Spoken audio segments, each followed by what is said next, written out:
So with that said, I am delighted to welcome Okechukwu Nzelu to Liverpool. He is a Manchester-based writer. In 2015, he was the recipient of a Northern Writers Award from New Writing North. His debut novel, The Private Joys of Nnenna Maloney, won a Betty Trask Award.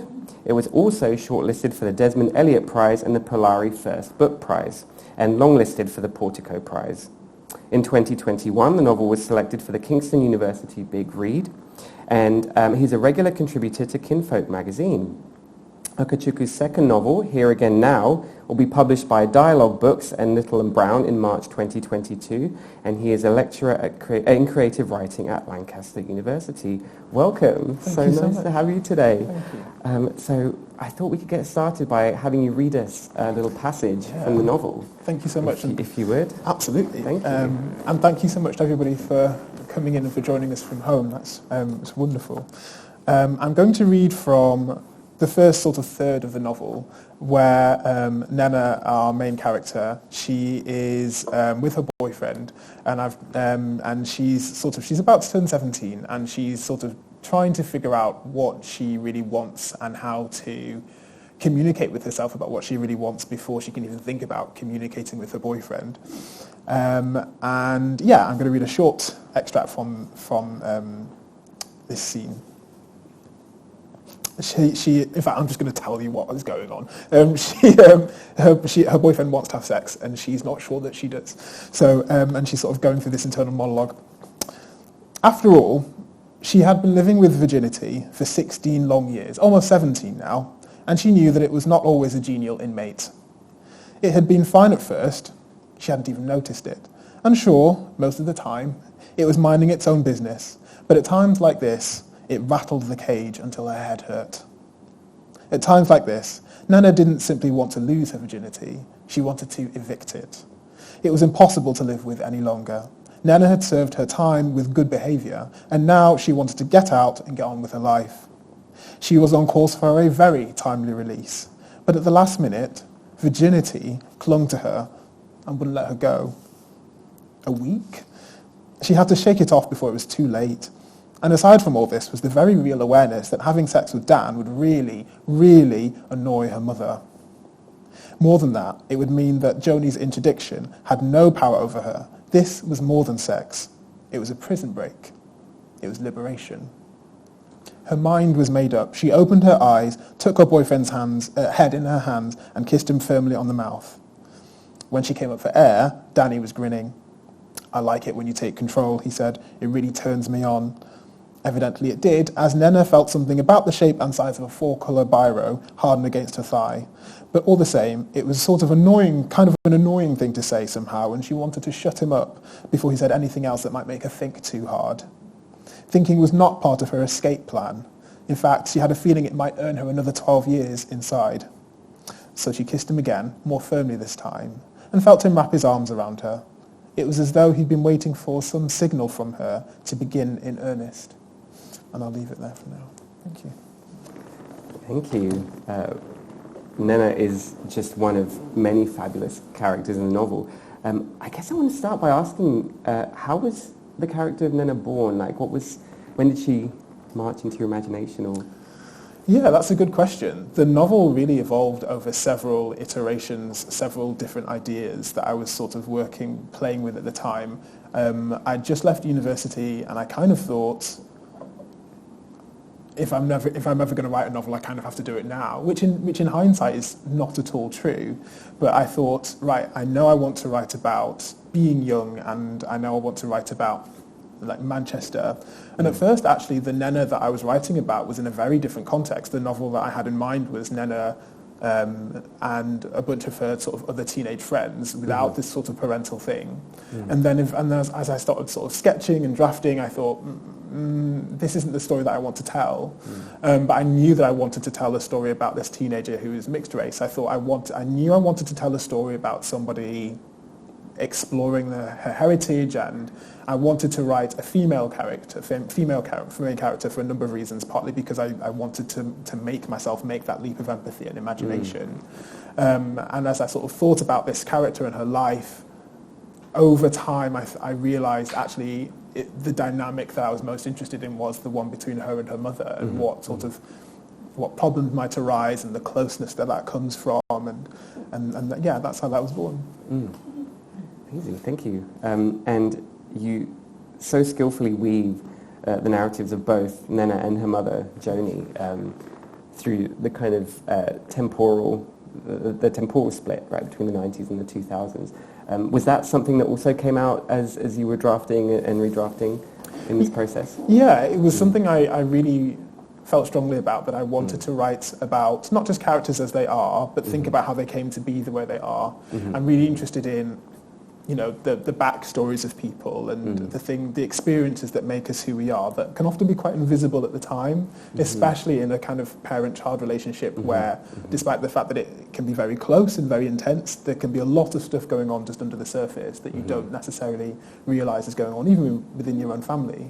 So for me, writing into the past, looking at Joni's relationship with Morris and Nnenna's parents, was partly, you know, trying to play with that sort of the experience that Nnenna's having of she doesn't know her father. There's sort of that mystery is going on, but at the same time, it was about humanising Joni, who you know, she's doing something in the novel. The act of hiding Nnenna's sort of heritage from her is, you know, really problematic. But at the same time, I wanted to look at why somebody might do something so bad. Yeah, that makes a lot of sense, and there's so many interesting parallels that emerge between mother and daughter throughout the novel, in the way that you were saying that often they're not even aware of it. Yeah. So there's a great line, one of my favourites, when Nnenna and her mother have a fight, basically, and there's the interior voice of Nnenna that says something like, how can it be true that a mother can both love her daughter and be so horrid to her and also want to keep her there? And it's this kind of cage of interiority that Nnenna sees, but Joni can't see at that point, right?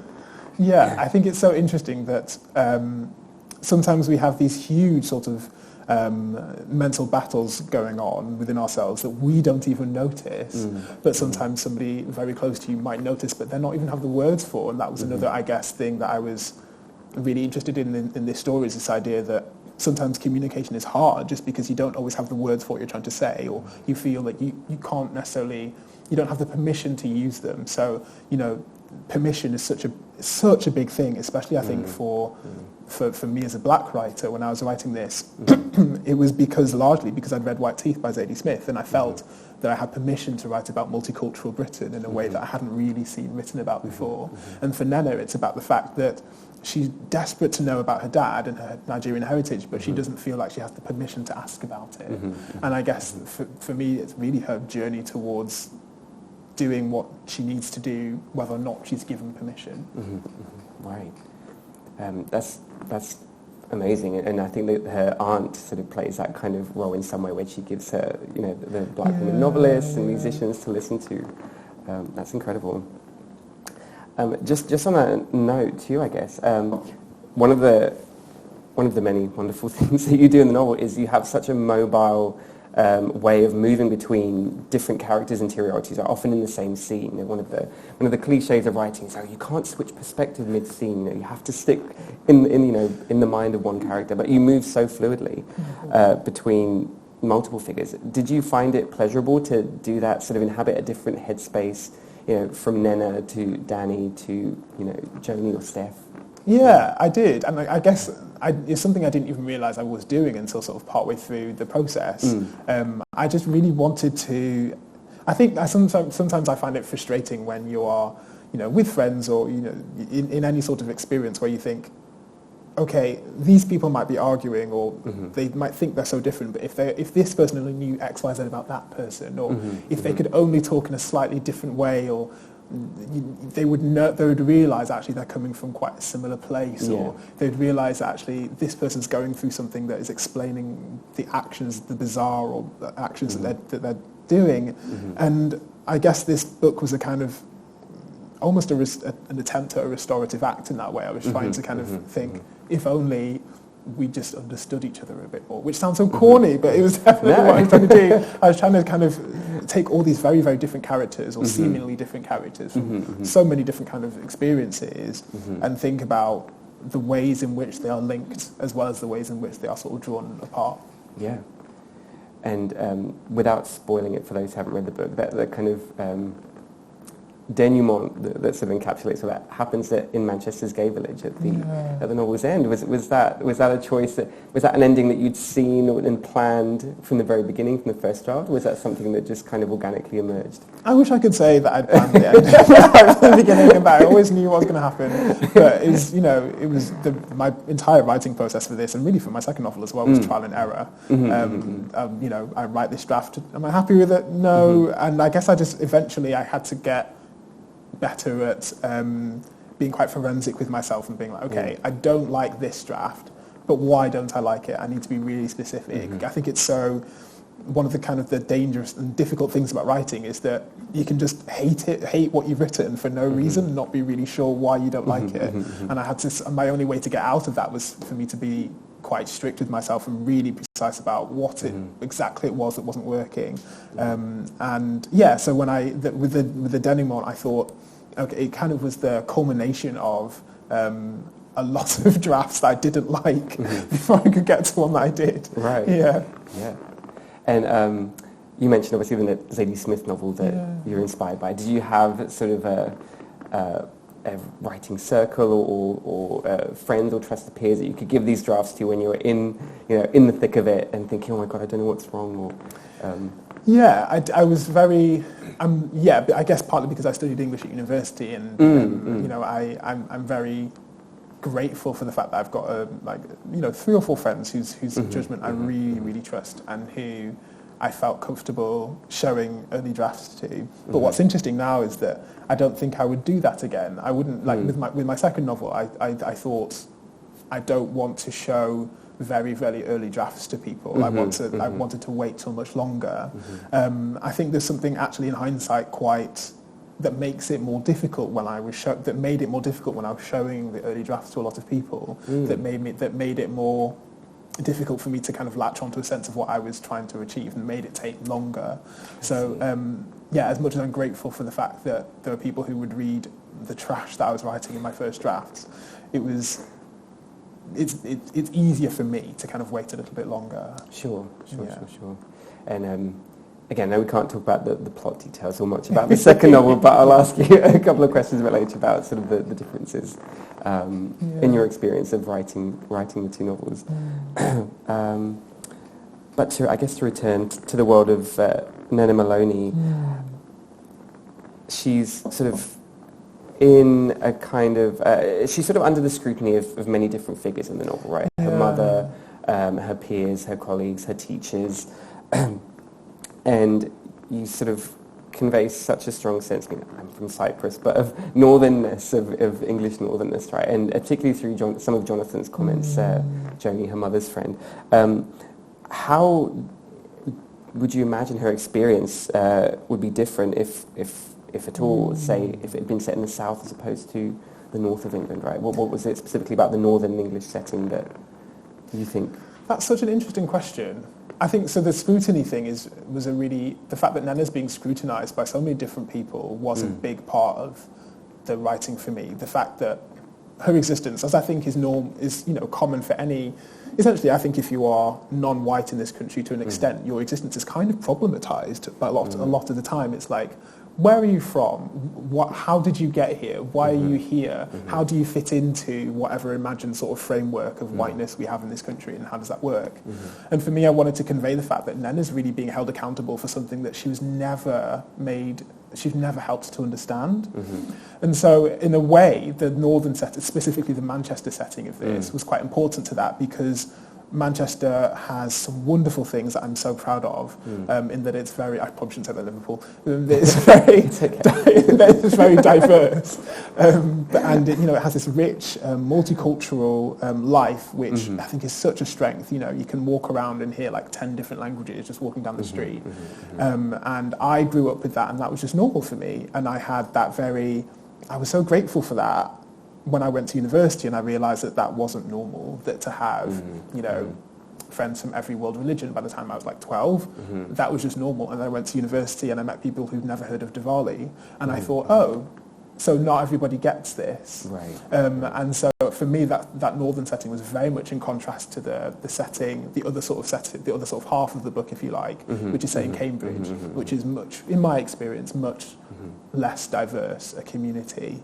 And I wanted to show the fact that, you know, on the one hand, Nnenna's life is very populated with people from all walks of life, but at the same time, while that helps in some ways, it didn't help her understand herself.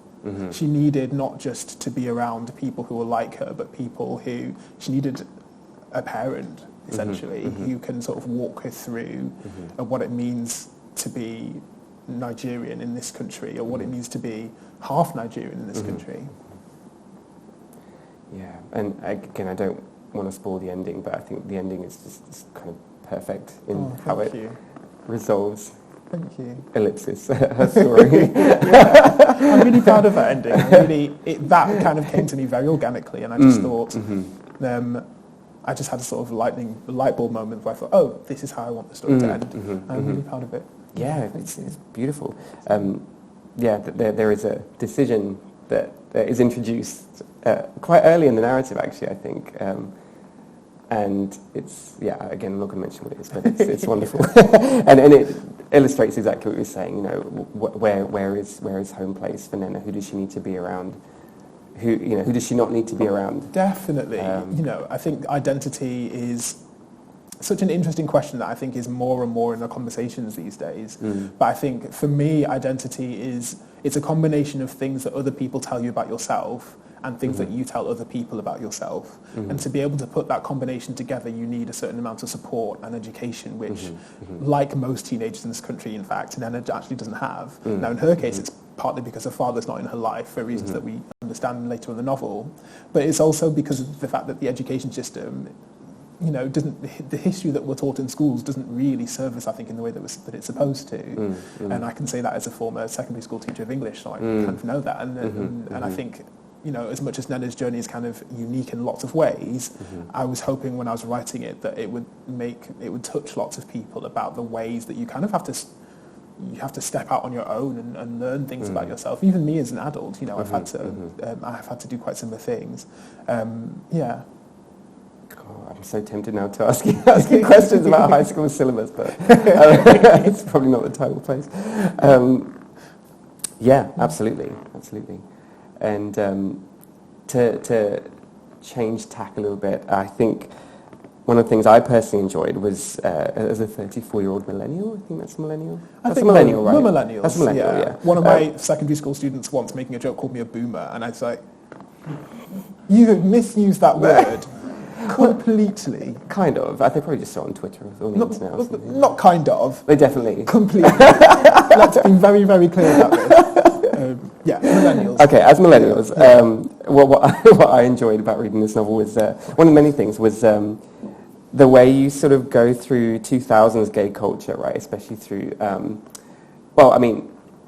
the not so pleasurable, quite harrowing sections with Jonathan, who's a gay character, and his lover Silas, who is literally objectifying and fetishizing him in a pretty harrowing way.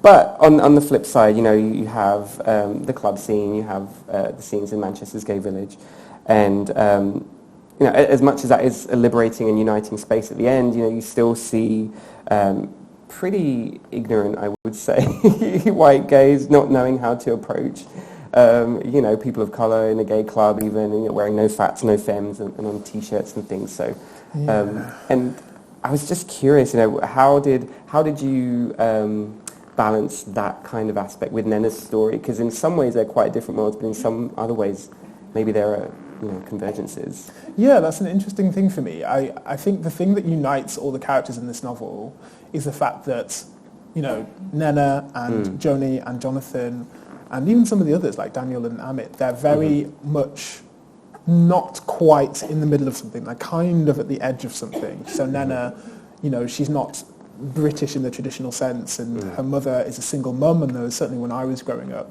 there was a huge amount of stigma around single mums that I think really persists to this day, actually. And, you know, Jonathan, he's he lives in Manchester, but he's not really found his people, and he's dating somebody who is treating him really very badly.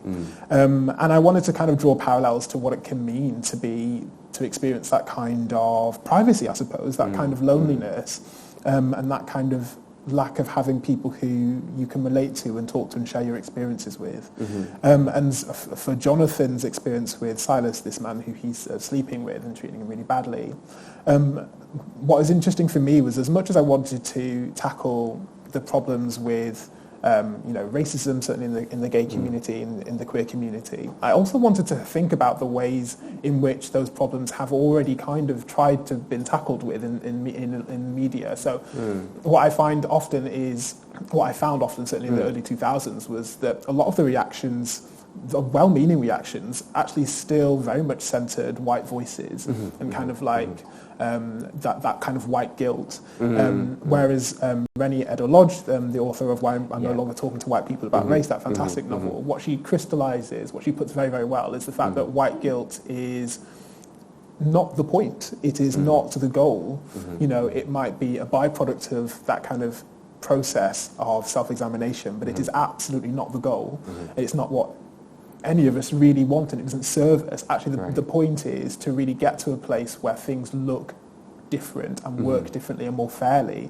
And for me, part of that was centering Jonathan's voice. So that was why I decided to write his encounters with Silas. I can't really call them dates. His encounters with Silas as monologues from Jonathan's point of view, so that we could not look away from Jonathan's experience. So that it had to be about his pain or his confusion, his loneliness, and that had to be at the centre of things, and then move from there to a better place. Yeah. No, that makes a lot of sense, and that's, I mean, one of the reasons why those scenes are so powerful, because it's so well done. You literally are taken through the encounter, through this first-person monologue that's kind of addressing the other character, Silas, and through the dialogue you get the action of what's happening, and you really, really feel for the character, and it's fascinating. Yeah, the concept of white guilt, and you reminded me of talking of RuPaul's Drag Race and the Vixens show. She's a drag queen based in Chicago who does a show called Black Girl Magic, which I think is very much foregrounding people of color and queer people of color at the same time as sort of having an interesting dynamic with white audiences in particular, and how often the articulation of white guilt is not. It's almost a byproduct, but it's not the goal, as you were saying. Right? Yeah. Oh, that sounds. I haven't seen that show. That sounds great. But it's really good. When we can travel to America again, everyone go to Chicago and see the Vixens shows. Fabulous. And again, sort of tangentially related to that, religion and I guess biblical exegesis and character self-examination is also another thread that is very prominent throughout the novel. I wonder if you could say a bit more about that, and whether that was present from the very first draft, and how it interacted with questions of race and questions of sexuality. Yeah. Big question, sorry. Huge question. Tell me about religion. Could you say something about God? But I mean that was so important to me when I was growing up. So when I was at Nnenna's age, in fact, I was having a different kind of crisis. I didn't experience Nnenna's crisis of sort of ethnicity or of identity in that sense, because I'd grown up with like two Nigerian parents at home, and we'd had Igbo spoken around the house. So I was sort of soaked in it in that way. But for me, the crisis I was going through when I was sort of 16, 17 was my belief in God. I was raised in the church. I took it seriously. I thought, I really believed in heaven and hell and sin and redemption and things that in a way still really inform how I think about any narrative that I write. But I also couldn't square, for me, the problem of sort of a benevolent God in a very troubled and pained world. I couldn't square that, and it really caused a crisis in me. And I think that even though I left the church and I no longer believe in God, I knew I still held on to a lot of the imagery, a lot of the language, a lot of the narratives really involved in the Bible, and so I guess it was inevitable that I was going to put some of that into this story. And And in fact, it really informed the language that I used for for the way he gets out of what he's in, to not spoil the story. Yeah. I really wanted to reflect that for him and to have him be given that kind of experience of almost a kind of divinity, that he's not exiled from that. And there's such an interesting history there, obviously, with colonialism and how that links with religion, certainly in Nigeria. And the ways that missionary work was perhaps not as clean-handed, shall we say, as it would have appeared to have been. But for Morris, what he finds is that religion is this kind of lingua franca that Nnenna's father, who we meet at the start of the novel, he finds religion is this kind of like lingua franca that links his experience in Nigeria with his experience in England. But he finds that because the context is different, he's used to, family gatherings with, Bible readings, just like my granddad did actually when I was going to Nigeria as a very young child. And he's used to this kind of very orderly community where everybody kind of agrees on what they want out of religion. And then he gets here to this very chaotic, place where there's a couple of gays and, somebody's really obsessed with coffee and this guy wants to read a poem about a cat and nobody likes his Bible quotations. And so it's really, I guess, a way of expressing the very big differences in Morris's experience of not just religion but society that make him feel like he's again on the edge of something. Just in fact, like Joni is, when Nnenna's parents meet for the first time, they both meet because they're both in their different ways. Morris because of religion, Joni because of education, on the edge of something. They feel like they don't quite belong, and that kind of helps them find their way to each other. Yeah, and they have such interesting trajectories in their relationship with faith. God in the novel. Speaking of that character, he says something really profound at one point to Joni, I believe, was where I think it's near the end of the novel where he says, as an immigrant, you're not allowed to say you don't like it here, and in some way I feel like that articulation was kind of tying into a kind of crisis of faith that the character is having a little bit. I'm really interested in this idea of, The Good Immigrant, which, if you haven't read it, actually is a brilliant anthology of essays by a number of first or second generation immigrants in this country who are involved in all kinds of work, creative writing, or, art, in acting and in drama. But the idea of the good immigrant, this idea that, if you're going to be here, never mind the fact that you experience racism and the fact that you experience it in a systemic way and in a much more sort of blunt, individualized way, you also kind of have to be grateful. This idea that you can't complain, that if you criticize a country that you in fact love, you are told to just go somewhere else or go back to where you sort of came from. And I guess, and I wanted to sort of put that in Morris's mouth, because he's experiencing, in a lot of ways, he's a model immigrant. He's got a valuable qualification, whatever that means, and he is, he's earnest, he's hardworking in a lot of ways, and yet he finds he's really struggling in this country in this time. And that, as you say, that does coincide with his sort of crisis in faith, because even at the start he's hoping that religion will draw him closer to people, but it doesn't really work that way, and it also exposes questions for him about what he really believes and where to be and how to be in touch with that, especially as he's sort of he's away from his Nigerian family and he's thinking about things in a different way. So for Morris, this huge crisis comes, and I won't spoil how it actually happened, what actually happens as a result of it, but it's a load of things kind of buckling for him. I wanted to articulate that sense of somebody who's dealing with a lot on their own. Yeah, and someone who's trying to explain to Joni, as a white woman, he says at one point to her, like a black student has to work twice as hard and produce twice as much as a white student to be recognised, right, in that very rarefied elite educational environment. And what I find particularly poignant about that moment of crisis that you're talking about is that just as Nnenna's friends are sort of providing a chorus of judgment about her relationship with Danny, so Joni's friends, the mother's friends, are doing the same thing, and they've got wonderfully it's not even cliche though, because I imagine people are called, I mean, I'm called Phoenix, so I can't talk, but, you know, Cressida and Ophelia. These, you know, Joni seems like a good faith kind of person, right? But she has these voices, you know, of her friends that just, oh, he writes poetry, you know, oh God, you know, and it's very that sense that she's kind of isolated, you know, about finding her people. You know, she doesn't have her people in Cambridge as much as Morris doesn't, as much as, in different ways, obviously, but Jonathan doesn't, you know, Nnenna doesn't really. Yeah, so Joni's relationship, sorry. No, that was it. But yeah, Joni's relationship with Morris and the way it develops was a really interesting thing for me to write, because the two of them, you know, yes, they are both very different. Joni is, you know, she's a white woman, Morris is a black man who's not born in this country. He has these religious beliefs that she doesn't share. But also as the fact that the two of them are from communities that don't necessarily acknowledge or support each other in very positive ways. So as you mentioned, Joni's friends think it's hilarious that Joni is dating a black man. You know, and as somebody who myself I've been in that position before where, you know, you are sort of not just exoticized, but kind of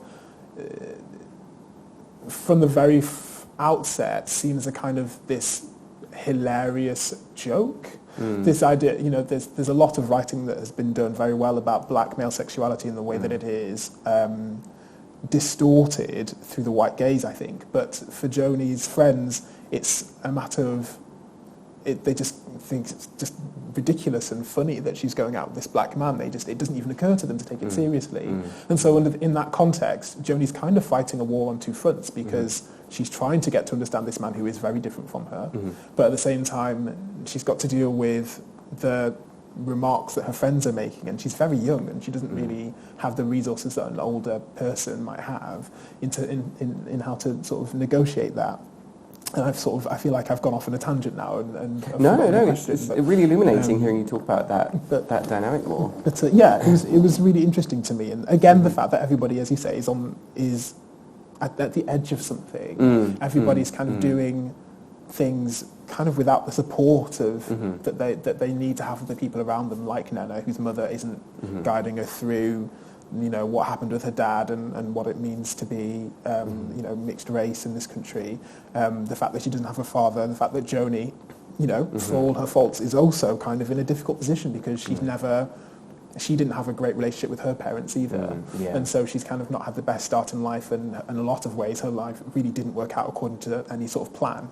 So I guess it's kind of, in a lot of ways, this novel is the culmination of people trying to do the right thing but not really having any idea what that looks like. That's a fantastic summary of it. And I think one of the many pleasures of reading the novel is that, you know, it follows, you might say, two main storylines, right, the story threads, but the way that you not even sketch out, because they're more defined than sketches, but where you create this cast of secondary characters who, as we mentioned, you know, might not be supported, but on the other hand, you know, are also not where they're supposed to be in some ways, and you really create that sense in a remarkably kind of small amount of page space. Does that make sense? It's not a very articulate way of saying it, but you know what I'm trying to say. It's wonderful. Thank you. Thank you. And we will go to Q&A in about 5 minutes, but before we do, I wondered if you could talk a little bit about the process of writing your second novel, out next year, Here Again Now, and just say how that process differed from writing Private Joys. Oh, thank you. Yeah. So Here Again Now, it's published in March, and I thought it was going to be so much easier than the first time. I thought, I've done this before. I never thought it was going to be easy, but I thought, I've done this before. I've learned a lot. It'll be less difficult. And it was less difficult, but it was still a very difficult process, because probably because of lockdown.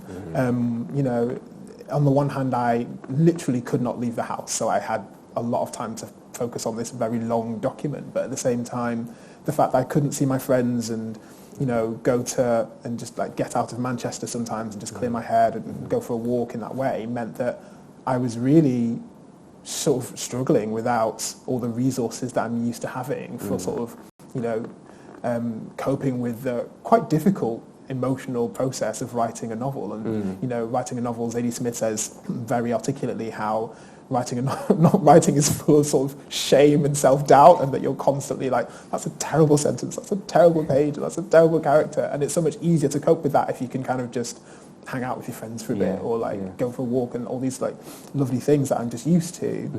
So it was a really sort of double-edged sword there. But eventually I came to this, something just clicked. I was reading a lot, and something just clicked in the way the story was working, and I just realised, oh, that's how I want to tell this story. That's how it's going to end. That's how these characters are going to find themselves and what's going to happen. And I just had this very, very clear vision of what I wanted to do that made it a lot easier in the end than the sort of struggles I've been having.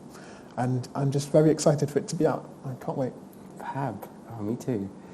And as much as you can say, are there, will readers find similar themes or maybe narrative styles that carry through between the two novels, or do you conceive of them as very different kind of there is artworks? So they are very, very different novels in tone. As much as this novel involves a lot of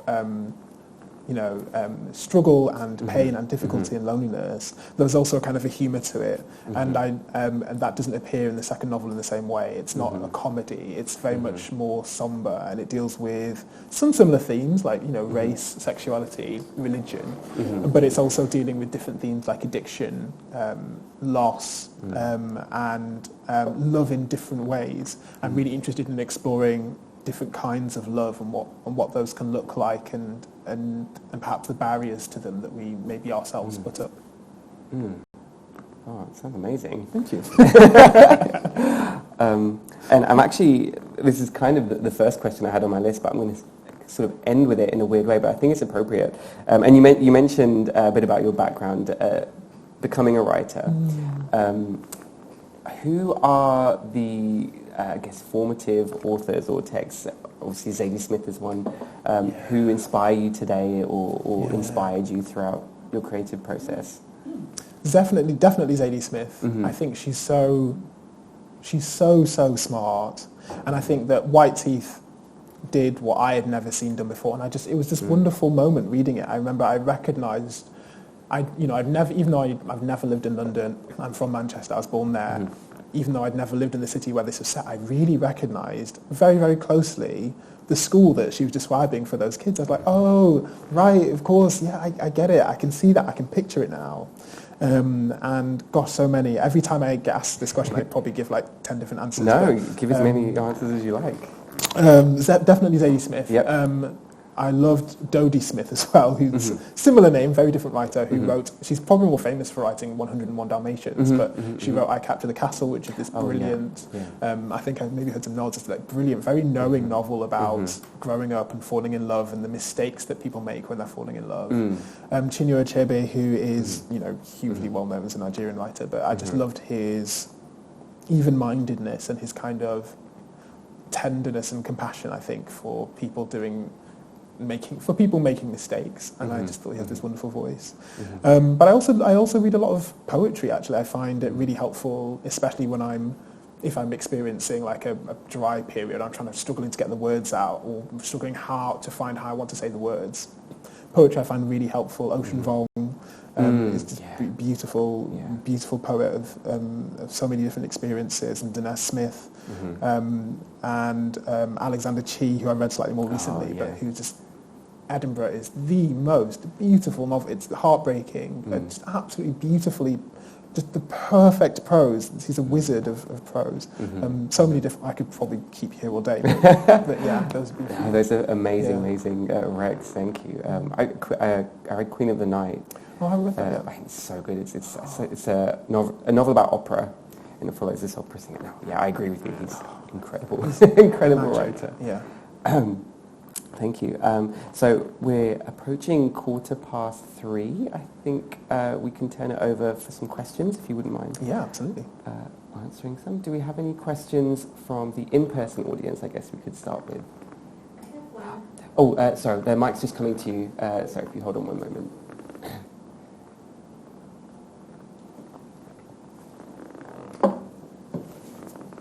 Thank you.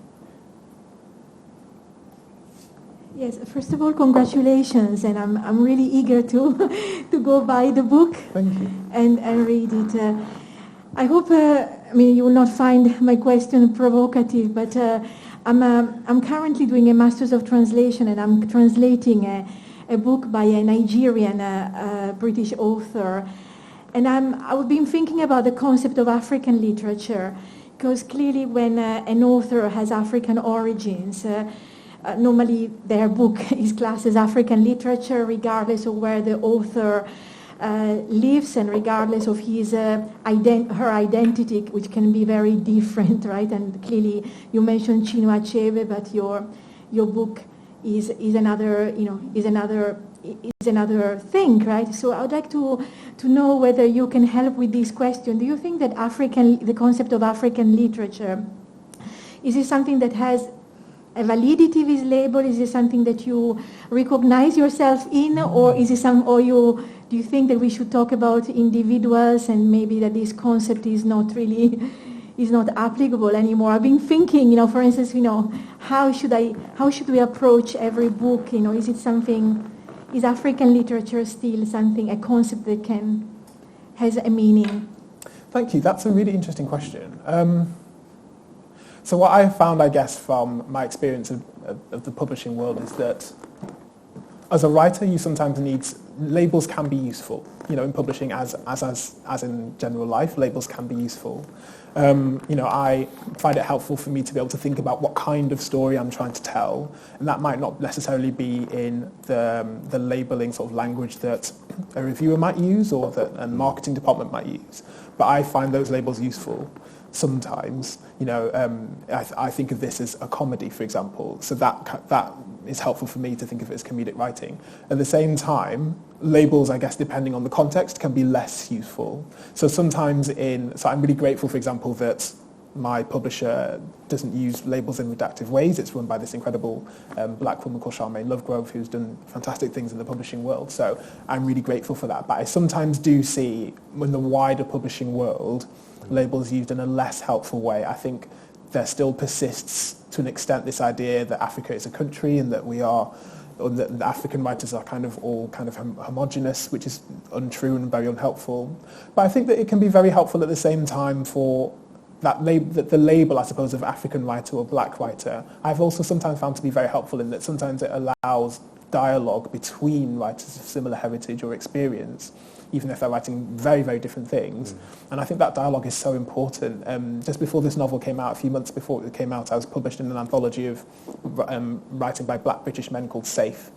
And that introduced me to writers from London or who I just wouldn't have met otherwise. And as much as I can see how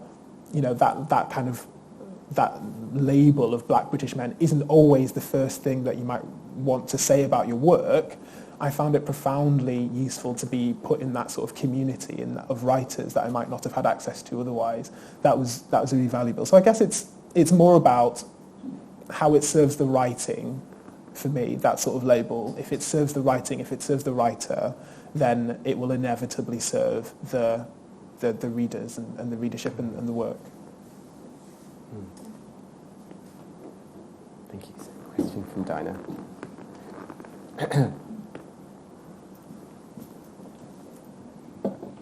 Thank you. That was such an interesting conversation, and thanks to Phoenix too.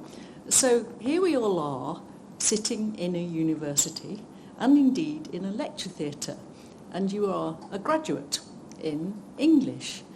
Have you found that formal academic study of literature has been helpful to you in your creative writing, or perhaps, as many writers I know do report, only partly helpful and sometimes even a hindrance? What's your own experience there? That's a really good question. So to an extent, I suppose this question is quite hard for me to answer because I've only ever been published. I mean, I've been writing since I was, old enough to hold a pen, but I've only ever been published, certainly, after having had that degree. And I only started writing this novel after having had that degree. So in a sense, I suppose my answer will kind of be partial. But I found it helpful because I think, I think the degree that I did even though I think it would look very different if I were to do it today at the same university, the degree that I did gave me a sense of, I guess, the map of English literature and what it looks like and where you can sort of, and where certain texts might be placed or might be found or how they might be interpreted. And it gave me the confidence, I guess, to explore that world by myself. But I think I can certainly see how it can be overwhelming, because I think also along with that knowledge of, okay, this is a medieval text, this is what we might call post-colonial. Along with that knowledge also comes the knowledge that, oh my God, there are so many books that I will never have the time to read, and there's always going to be somebody who's much more well-read than I am, and how dare I write anything down when I've not read everything there is to read. But I think that also, I suppose my approach to that has always just been partly because I think I've always sat on the outside, slightly on the outside of things. I think that, I've always loved English, and I think I've always sort of found it something I enjoy doing, and that's brought me a lot of joy. But at the same time, I was always conscious that, as a queer black person, I'm not necessarily going to be seen as the mainstream very easily in a sort of very traditional publishing world, or even just the literary or educational world. I've always sort of had that sense, and I guess I just thought, well, that's not available to me, but what else is available to me? So I can't necessarily claim that I can't necessarily assume, I guess is the best way to put it. I've always been conscious that I can't assume that I'm going to be at the centre of things, but why is that important? What does that really mean? What questions can I ask? What else is available to me? So and I guess that really helps with writing, because I think, all right, I might not have read everything, but what have I read? I might not understand everything, but what steps can I make to further my own understanding? And I guess that's what I was trying to do with this book, and to look to what I could do. Thank you. Really interesting. Thank you.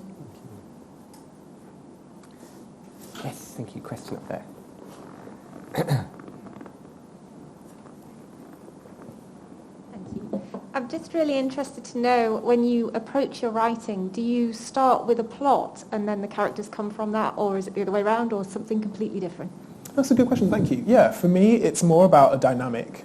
So I'm really interested in character and plot, obviously, but I guess I'm more interested in relationships between characters. My idea for this novel, and the one that came after it, and the one I'm working on now, is the ideas always came from, I wanted to write about a relationship between multiple people, about the tensions or the love or the frustrations that might be going on. And that's what inspires me. So what I found is actually around that, a lot of the stuff will change, and that the rest of the stories can be something like a vehicle for me to get across that sort of dynamic, and for me to write about what's going on between two or more people.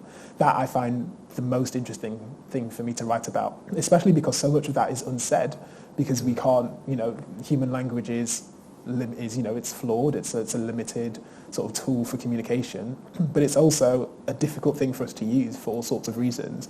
One of the things I'm really interested in is masculinity, and how, being certainly a cisgendered man can really affect your ability to communicate certain basic, very important things to yourself, to the people around you, and the ways that all sorts of things can kind of put limits on our abilities to communicate with each other. And I'm just so interested in how writing can help explore and explode that and make it more fluent.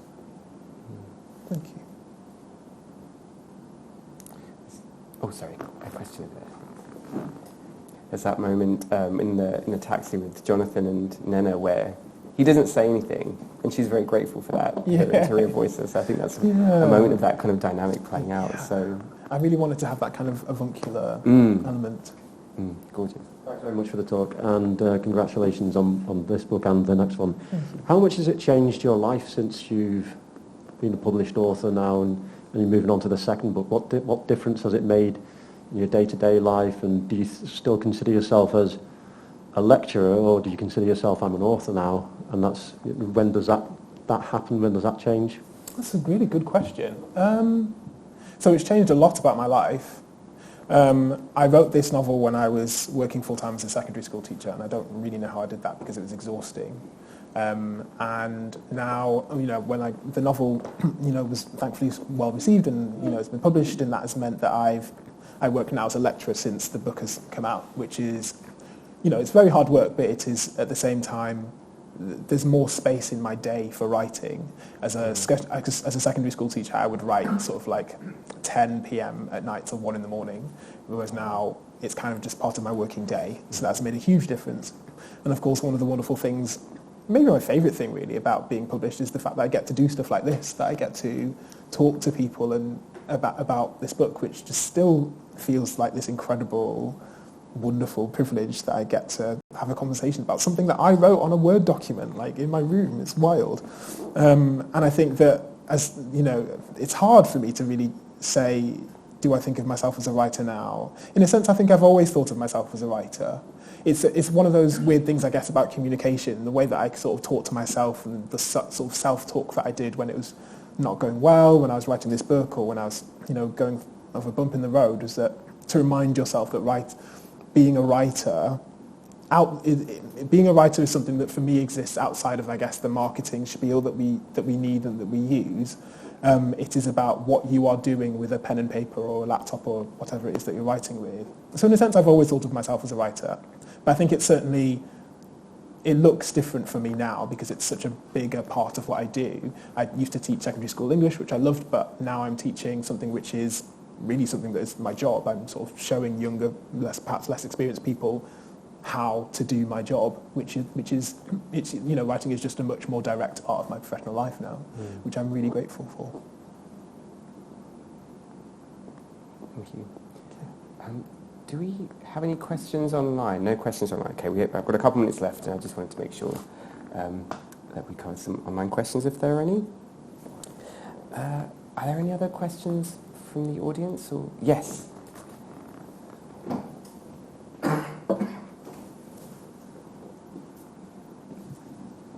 Yes, thank you for an interesting talk. To what extent has your experience of relationships within your own family influenced the way you have developed the characters in this novel? Thank you. Yeah. So a lot of the novel was completely made up because I just enjoy doing that and I love doing that. But there were some things that I wanted to write a novel. I wanted to write a world in a novel that looked similar to the world that I knew. So, for example, Nnenna's relationship with her mother, very different from mine with my mother, but the fact that I had a single mum as well. My mum was a single mum since I was about 14. And that was something that I really wanted to write about partly because, as I mentioned, there was a lot of stigma at the time that I wanted to address. That was really painful for me growing up, knowing that I was growing up in a family that was thought of as sort of bad by structure, when nobody had really... I didn't choose that, my mum certainly didn't choose that structure. But I also wanted to write about what that means for growing up and how you grow up. Nnenna is, in a lot of ways, she's very, very unusually mature, even though she's struggling with all sorts of things like losing her virginity and, how to negotiate learning about her identity. In a lot of ways, she's very mature and very grown up and takes herself quite seriously. And that was my experience of growing up in a sort of single parent family, because it was just the way that things worked out. I had to, in a very practical level, for example, you do more housework because there's one fewer adult to do that with you. And you take a more adult response to your own sort of raising as a person because, again, there's one fewer person around to do that for you. So Nnenna's relationship with her mother, I think, would have been very different if she'd had two present living parents around, as I think my experience would have been as a young person growing up. And that I really wanted to put into the novel because it was a profound part of my experience and I didn't see it written about a huge amount. Thank you. Any final questions? No? Okay, I think we're good. So, Okechukwu, thank you so much for coming and talking to us about the private joys of Nnenna Maloney. I believe you'll be signing books outside. I don't want to sign you up for anything that you didn't sign up for, but yes, there'll be a Black World store outside, I think. And thank you so much for coming, everyone, joining us online, and please give our author a round of applause. Thank you. Thank you. Thank you very much.